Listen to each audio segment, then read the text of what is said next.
20장 1절로 16절의 말씀을 가지고 공평하신 하나님을 믿으십니까? 라는 제목으로 하나님의 말씀을 함께 나누겠습니다.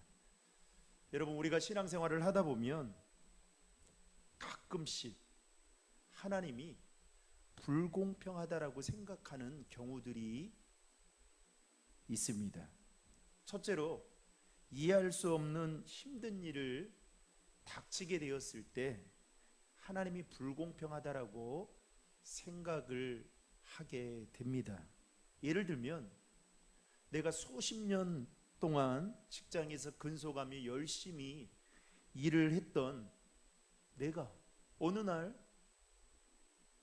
자신이 다니던 그 직장의 상사로부터 명예퇴직을 하라는 강요를 받게 되는 겁니다. 그런데 반대로 자신이 볼 때에 평소에 항상 게으름을 피우고 또 상사에게 아부만 하던 직장 동료는 내가 명예퇴직을 해야 되는 그때에 승진을 하게 되고 또 편한 자리로 보직을 변경해서 이동하는 것을 보면서 나보다 잘 나가게 될 때 하나님은 공평하신 분인가 라는 생각을 하게 되더라는 것이죠. 게다가 신앙적으로 남들보다 교회를 더 열심히 섬기고 또 봉사하고 그렇게 전도하는 일에 힘썼는데 어느 날 이해할 수 없는 불치병이 걸리게 되고 또 내 관점으로 볼 때 이 사람은 그냥 썬데이 크리스찬으로 교회에만 딱 달랑 한번 나오고 그렇게 사는데 매우 건강하게 보이게 될 때 하나님은 정말 공평하신 분인가라는 의심을 갖게 될 때가 있다라는 것이죠. 둘째로, 자신이 하나님께 충분한 은혜를 받지 못한다라고 생각할 때에 하나님은 불공평하다라고 생각을 하게 된다는 것입니다. 이런 사람들은 주변에서 간증하는 사람들의 간증을 들을 때마다 심기가 불편합니다. 하나님은 저 사람의 기도는 잘 응답해 주시는데 왜 내 기도는 응답해 주지 않느냐는 것이죠. 다른 사람에게는 풍성하시고 좋으신 하나님이신 것 같은데 나에게는 너무나도 짜고 인색하신 분이다라고 느껴질 때에 어떻게 해요? 하나님은 불공평한 분처럼 여겨질 수 있다라는 것입니다. 사랑하는 성도 여러분, 여러분은 어떻습니까? 여러분이 믿는 하나님은 정말 공평하신 분이라고 여러분은 믿고 계십니까? 아니면 공평하신 하나님에 대해서 아직도 확신이 없이 여러분 신앙생활하고 있지는 않으십니까? 오늘 우리가 살펴보게 될 포도원 비유에 대한 말씀은 포도원 주인이신 하나님께서 정말 공평하신 분인가라는 의심을 갖게 되는 본문의 내용이라 말할 수 있습니다. 왜냐하면 오늘 본문을 여러분 우리의 이성과 합리적인 사고로 볼 때에 포도원 주인이신 하나님께서 정말 공평하게 보이지 않기 때문인 것이죠. 먼저 오늘 본문 1절과 2절 말씀을 보시면 포도원 주인이 이른 아침 시간에 인력시장에 나가게 됩니다. 여기서 말하는 이른 아침은 오전 6시를 이야기하는 겁니다. 이 일꾼들을 데리러 이제 고용을 해서 쓰려고 인력시장에 나가게 됩니다. 그래서 거기에 인력시장에 나온 일꾼들을 고용을 해서 이제 자신의 포도원에서 일을 시키게 되죠. 그런데 내가 너희에게 계약을 하는 겁니다. 한 데나리온을 주겠다 이렇게 말을 하고 이제 일을 시킵니다. 그런 다음에 포도원 주인이 오전 9시가 되어서 또다시 인력시장으로 나가서 일을 찾지 못해서 놀고 있는 서성거리는 빈둥거리는 그 사람들을 불러다가 자신의 포도원에 일을 시키게 됩니다. 역시 한 데나리온을 주겠다고 계약을 하게 되죠. 그리고 낮 12시, 오후 3시, 그리고 오후 5시 이렇게 총 5번에 걸쳐서 포도원 주인은 인력시장에 나가서 일꾼을 사서 이제 일을 시키게 됩니다. 당시 유대인들이 노동했던 그 노동의 시간이요, 오전 6시부터 오후 6시까지 총 12시간 정도 일을 했다고 합니다. 뭐 지금 이렇게 막노동에서 일하시는 분들 시간하고 거의 비슷한 시간이죠. 어찌됐든 간에 한 데나리온을 주기로 약속을 하고 계약을 하고 이제 자신의 포도원에서 일을 하도록 시켰던 것입니다. 그리고 오후 6시가 되었을 때에 포도원 주인은 청지기를 불러서 이제 일꾼들에게 품삯을 지불하기 시작했습니다. 오늘 본문 9절에 보시면 포도원 주인이 제일 먼저 오후 5시에 와서 1시간 일한 일꾼부터 이제 품삯을 지불하기 시작하는데 계약한 대로 한 데나리온을 주었습니다. 이때 이제 중요합니다. 오전 6시 그리고 오전 9시, 낮 12시, 오후 3시에 와서 일한 일꾼들이 품삯을 지불하는 것을 옆에서 지금 보고 있는 것이죠. 그러면서 어떤 마음을 가졌을까요?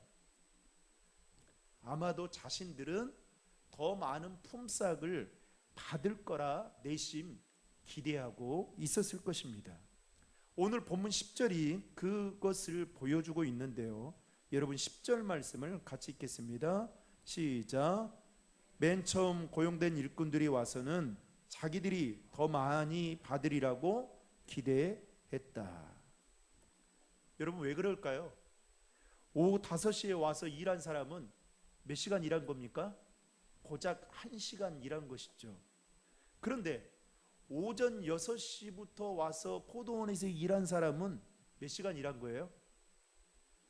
11시간 일한 거고, 오전 9시에서 와서 포도원에서 일한 사람은 8시간, 그리고 낮 12시에 와서 포도원에서 일한 사람은 5시간, 심지어 오후 3시에 와서 일한 사람은 2시간을 더 일을 했으니까 충분히 그들 마음속에 더 많은 품삯을 받을 거라 내심 두근거리고 설레이는 마음으로 이제 기다리고 있었겠죠. 그런데 문제는 포도원 주인은 일을 한 시간과 상관없이 일꾼들 모두에게 한 데나리온만을 주었던 것이 오늘 문제의 발단이 되었던 것입니다. 여러분에게 묻겠습니다. 만약에 여러분이 포도원에서 일한 일꾼들이라면 여러분은 어떤 마음을 가지시겠습니까? 어쨌든 포도원에서 더 많은 시간 동안 일을 했던 일꾼들을 오늘 성경에 보면 불평하기 시작합니다. 그 불평한 내용이 본문 11절과 12절에 나오는데요. 우리 같이 한번 읽겠습니다. 시작. 그들은 품삯을 받고 포도원 주인을 향해 불평했다. 나중에 고용된 일꾼들은 고작 1시간밖에 일하지 않았습니다. 그런데 하루 종일 때 앞에서 고되게 일한 우리와 똑같은 일당을 주시다니요. 무슨 말입니까? 일꾼들이 자신들이 생각하기에, 아니 이거는 상식적인 선에서 봐도 포도원 주인이 지금 하는 행동이 도무지 이해가 되지 않는다는 것이죠. 그래서 일꾼들이 포도원 주인에게 품삯을 받기는 하지만 지금 뭘 하고 있냐면 컴플레인을 걸고 있는 겁니다. 그때 포도원 주인이 일꾼들에게 뭐라고 말씀하냐면, 여러분 13절부터 15절 말씀을 다 함께 읽겠습니다. 시작. 그러자 포도원 주인이 일꾼 중 하나에게 대답했다. 여보게 친구, 나는 자네에게 불의한 것이 없네. 자네가 처음에 1데나리온을 받고 일하겠다고 하지 않았나? 그러니 자네 일당이나 받아가게. 나중에 온 일꾼에게 자네와 똑같이 주는 것이 내 뜻이네. 내가 내 것을 내 뜻대로 하는 것이 정당하지 않은가? 아니면 내가 선한 것이 자네 눈에 거슬리는가? 한마디로 포도원 주인은 일꾼들에게 나는 너희들과 계약한 대로 한 데나리온의 품삯을 지불했는데 왜 이렇게 난리법석을 떠느냐라는 것이죠. 왜 이렇게 불만 불평을 하느냐는 겁니다. 늦게 와서 1시간만 일한 일꾼에게 내가 얼마를 주든, 한 데나리온을 주든 아니면 뭐 얼마를 주든 그것은 내 마음인데, 주인이 내 마음인데 무엇이 잘못되었느냐라고 하면서 지금 일꾼들에게 말을 하니까 일꾼들이 아무런 말도 하지 못하고 그리고 집으로 떠났다라는 것이 오늘 본문의 내용입니다. 여러분, 계약상으로 보면 포도원 주인이 자신의 포도원에서 일한 일꾼들에게 한 데나리온을 원의 품삯을 준 것은 문제가 되었을까요? 문제가 되지 않았을까요? 아무런 문제가 되지 않았습니다. 문제가 된다고 한다면 이런 거죠. 포도원 주인이 계약한 대로 품삯을 주지 않는 것이 문제가 되는 것이죠. 그런데 포도원 주인은 일꾼들에게 계약한 대로 한 데나리온의 품삯을 다 주었다는 것입니다. 그러나 일꾼들은 상식적인 선에서 볼 때에 포도원 주인의 행동이 너무나도 이해가 되지 않았던 것입니다. 여러분 같으면 포도원 주인의 행동이 이해가 되겠습니까? 되겠어요? 우리 신도림 중앙교회 성도들은 저 닮아가지고 얼마나 착한지 다 이해가 된대요. 제가 이 말씀을 묵상하면서도 되게 이해가 안 되는 거예요. 상식적인 이 선에서 볼 때 여러분, 쉽게 말하면 알바를 1시간 한 사람과 10시간 한 사람과 똑같은 여러분 품삯을 일당을 준다고 한다면 아마 우리 청년들은 어떻게 할까요? 가만히 있을 수가 없겠죠. 그렇죠? 왜냐하면 일꾼들마다 포도원에서 일한 시간의 차이가 많게는 11시간, 적게는 2시간 이상 차이가 났기 때문입니다. 여러분, 시간은 뭐다고요? 금이지 않습니까? 그런데 지금 포도원 주인이 이렇게 행동을 하니 도무지 이해가 되질 않는 거죠.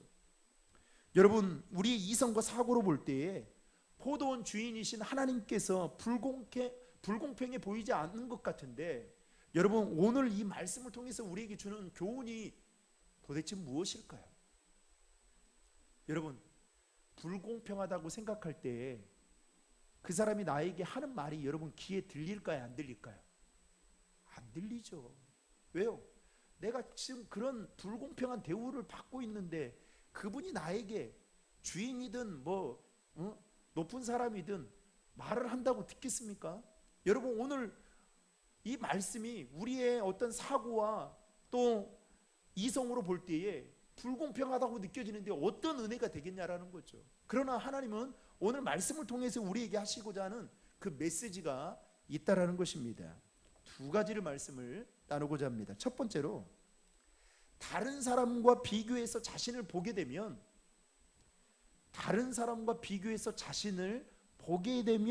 하나님은 불공평하게 보일 수밖에 없다라는 것을 오늘 본문을 통해서 말하고 있다라는 것입니다. 여러분, 다른 사람과 비교해서 만족하는 사람은 이 세상에 정말 드뭅니다. 포도원에서 일한 일꾼들이 인력 시장에 나올 때만 해도 아마도 이런 마음은 없었을 것입니다. 여러 가지로 걱정을 했겠죠. 어떤 걱정이었을까요? 내가 오늘 일을 할 수는 있을런지 마음 조마조마하면서 인력 시장에 나갔을 것입니다. 저도 개인적으로 신학교 시절을 참 어렵게 보냈던, 아르바이트를 해야만 했던 상황들이었거든요. 제가 다 벌어서 등록금을 대야 되기 때문에. 그래서 우리 신학교는 월요일이 그 수업이 없습니다. 신학교는 원래 신학교 1학년 때부터 신대원까지 월요일은 수업이 없습니다. 월요일은 목회자들이 쉬는 날이라 아예 수업이 없어요. 그러면 월요일과 토요일이 없잖아요. 그러면 그때는 무엇을 했냐? 인력 시장에 친구들과 함께 나갔습니다. 여러분, 인력 시장 나가 보셨어요? 전 인력 시장 정말 4년 내내 나가봤거든요. 월요일, 토요일 빠지지 않고. 노가대하러 가는 거죠. 왜냐하면 다른 사람들은 그래도 뭐 기술이라도 있는데 기술이 없고 그냥 건강한 신체만 있으니까 인력시장에 이제 나가는 겁니다.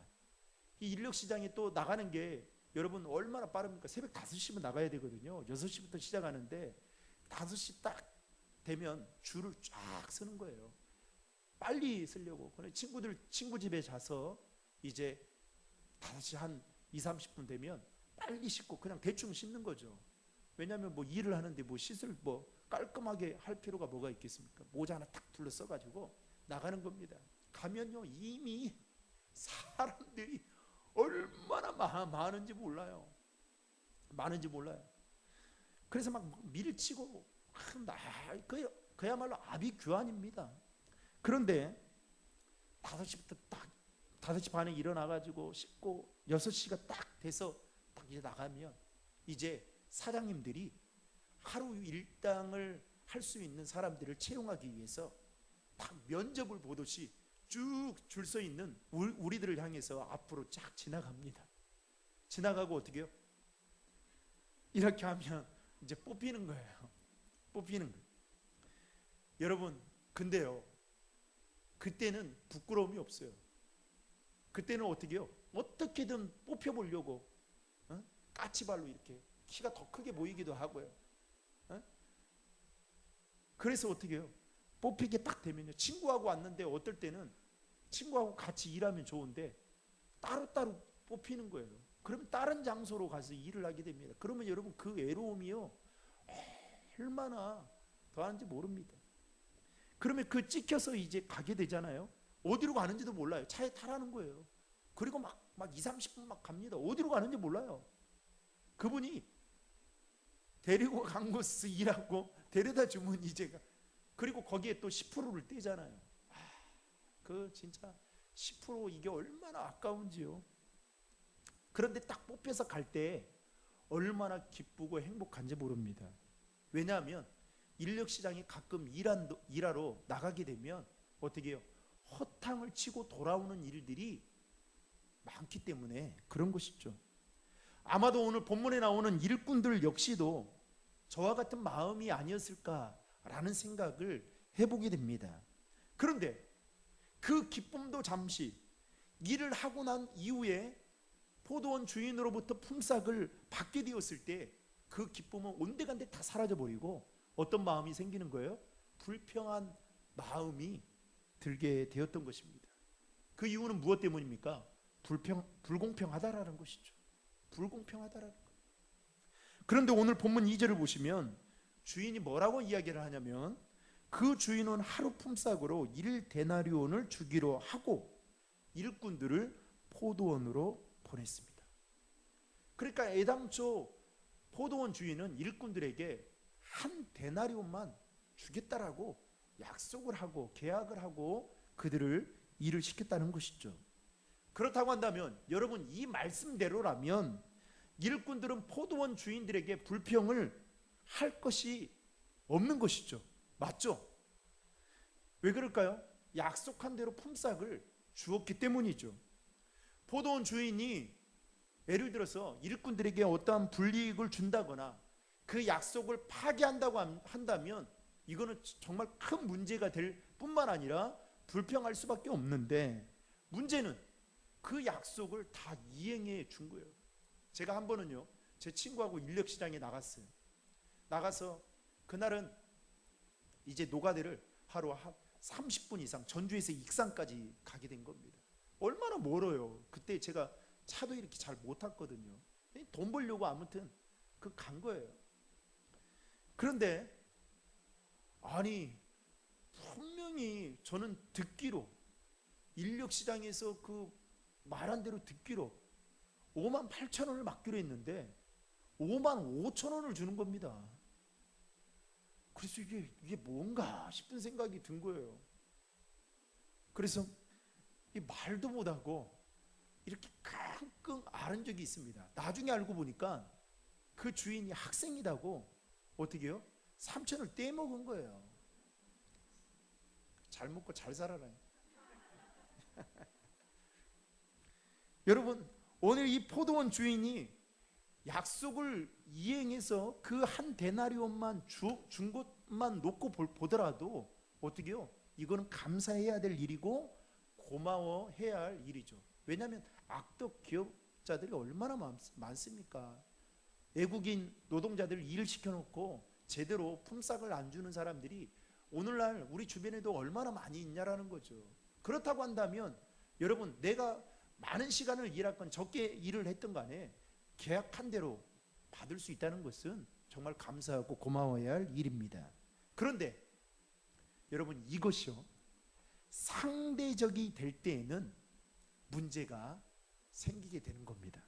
다시 말하면 다른 사람과 비교하게 되면서부터 그게 문제로 보이기 시작했다는 것입니다. 일꾼들의 입장에서는 일을 많이 한 내가 다른 사람과 똑같이 대우를 받는 것에 대해서 매우 못마땅하게 여겨졌던 것입니다. 여러분, 우리가 신앙생활을 하면서 남과 비교하게 되는 순간부터 우리 안에 어떤 마음이 생기느냐? 하나님은 불공평한 분으로 보일 수밖에 없다라는 것을 여러분 믿으시길 바랍니다. 우리가 잘 아는 성경의 이야기 중에 누가복음 15장에 보면 돌아온 탕자, 일명 돌탕 비유가 나오는데요. 이 어떤 아버지에게 두 아들이 있었습니다. 하루는 작은 아들이 아버지에게 찾아가서 아버지, 내 몫을 좀 미리 좀 주십시오. 그래서 그 유산을 받아가지고 챙겨서 다른 나라로 떠나게 됩니다. 괘씸하죠. 알아서 아버지가 줄 텐데 왜 이렇게 빨리 주라고 하는지. 그래서 아버지가 주고 작은 아들이 받아서 이제 먼 이국 나라로 떠나게 됩니다. 그러면서 거기에서 재산을 다 탕진하고 흉년이 들어서 이제 집으로 돌아오게 되었습니다.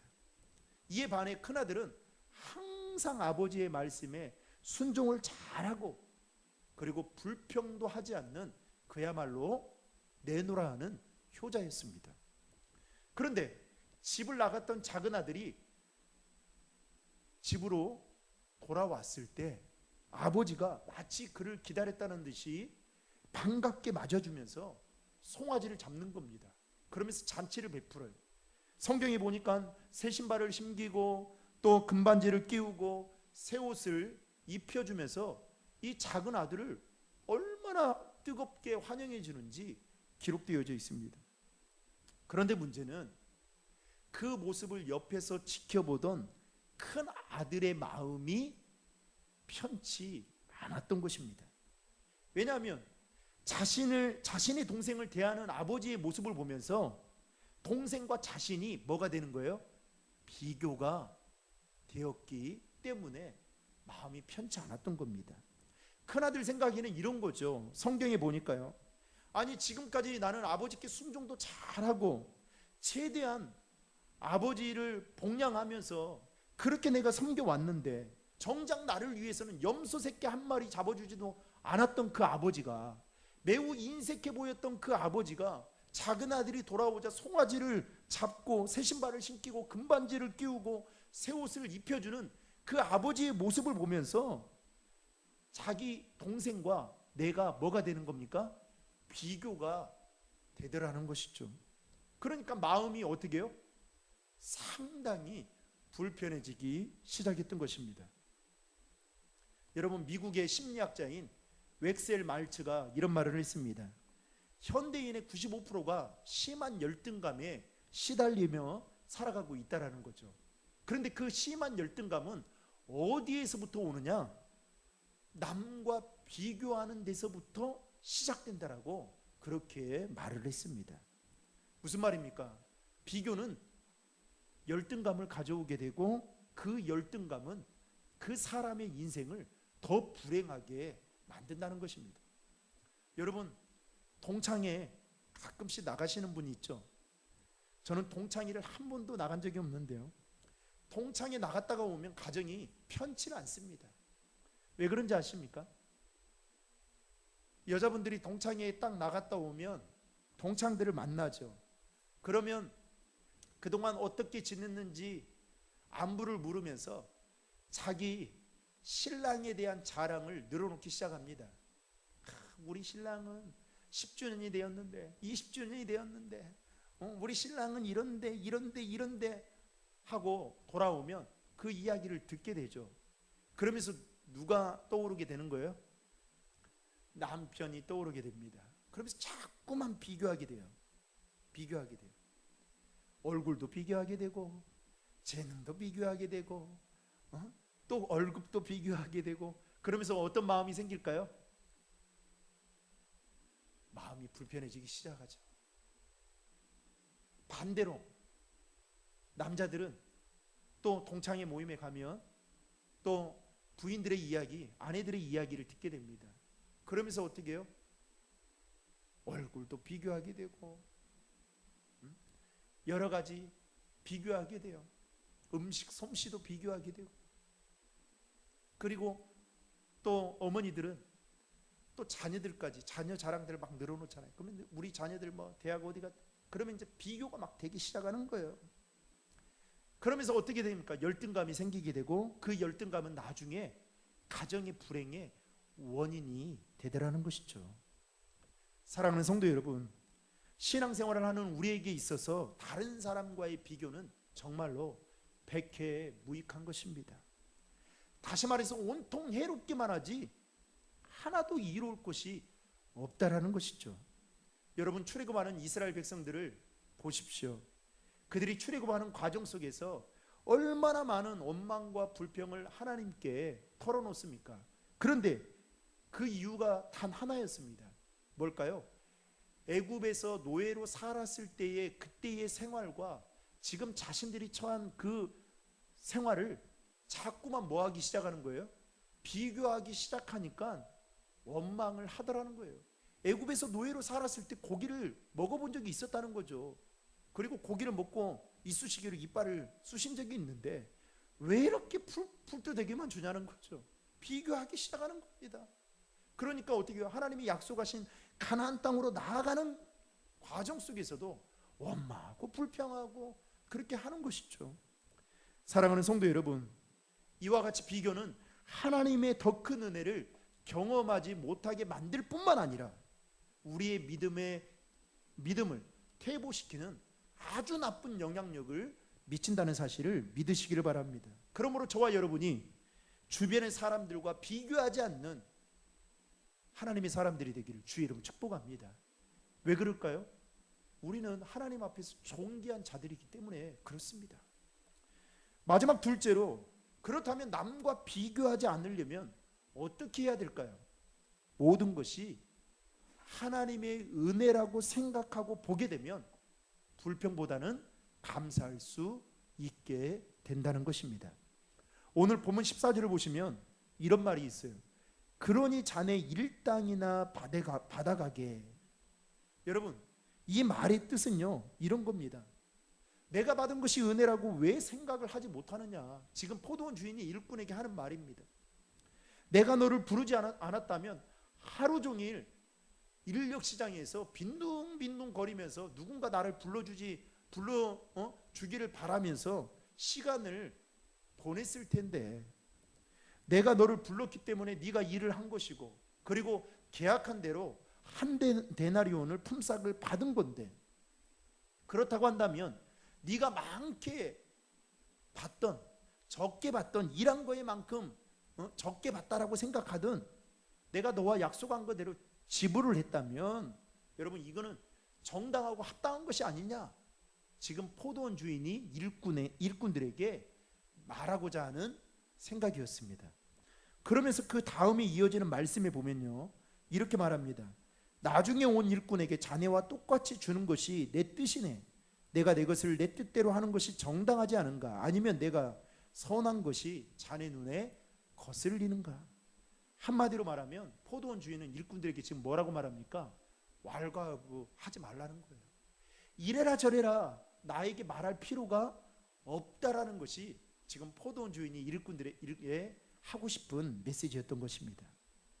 사랑하는 성도 여러분, 하나님의 은혜를 아는 사람은 절대로 남과 비교할 수 없습니다.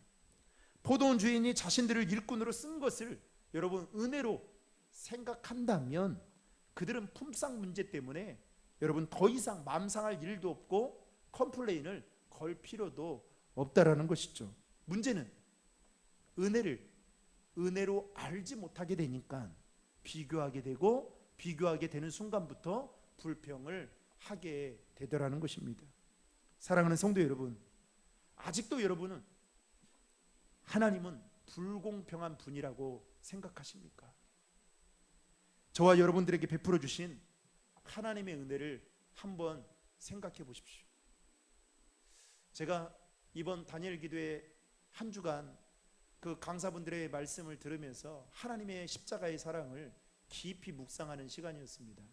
그래서 다음 주에는 그 말씀을 함께 나누려고 하는데요, 이 하나님의 사랑, 값없이 거저 주시는 그 사랑, 우리가 아직 죄인 되었을 때에 주님께서 기꺼이 십자가에 못 박혀 죽으신 그 사랑, 이게 무엇으로 설명이 가능할까? 그리고 죄인인 우리가 여러분 하나님의 자녀가 되고 구원을 받아 천국에 갈 수 있다는 것은 여러분 어떠한 곳으로도 이거는 이해가 될 수 없는 일입니다. 그런데 여러분 한번 생각해 보세요. 죄인이 의인이 되고 하나님의 자녀가 됐다. 이것만큼 더 큰 은혜가 어디 있겠습니까? 우리는 그 은혜를 이미 다 누리고 있는 자들입니다. 그런데 우리는 우리의 삶 속에서 자꾸만 내 생각과 내 합리적인 사고로 남과 비교하면서 하나님 앞에 반문하는 거예요. 따지는 겁니다. 하나님, 저 사람은 이렇게 사는데 왜 나는 이렇습니까? 하나님, 나는 이렇게 열심히 하는데 왜 나에게는 저 사람과 같은 은혜를 주지 않습니까? 그러니까 하나님이 어떻게 나중에는 어떻게 보이는 겁니까? 공평하신 분으로 보이지 않고 불공평한 분으로 보인다는 사실입니다. 그러니 여러분 믿음이 성장할 수가 없는 거죠. 아니, 더 큰 하나님의 은혜를 경험할 수 없게 되는 것이죠. 사랑하는 성도 여러분, 하나님의 은혜를 은혜로 여길 줄 아는 믿음이 저와 여러분에게 있기를 주의 이름으로 축복합니다. 그렇게 되면 여러분 이 세상은 불공평하다 할지라도 저와 여러분이 믿고 있는 하나님만큼은 공평하신 하나님이심을 믿게 될 것입니다.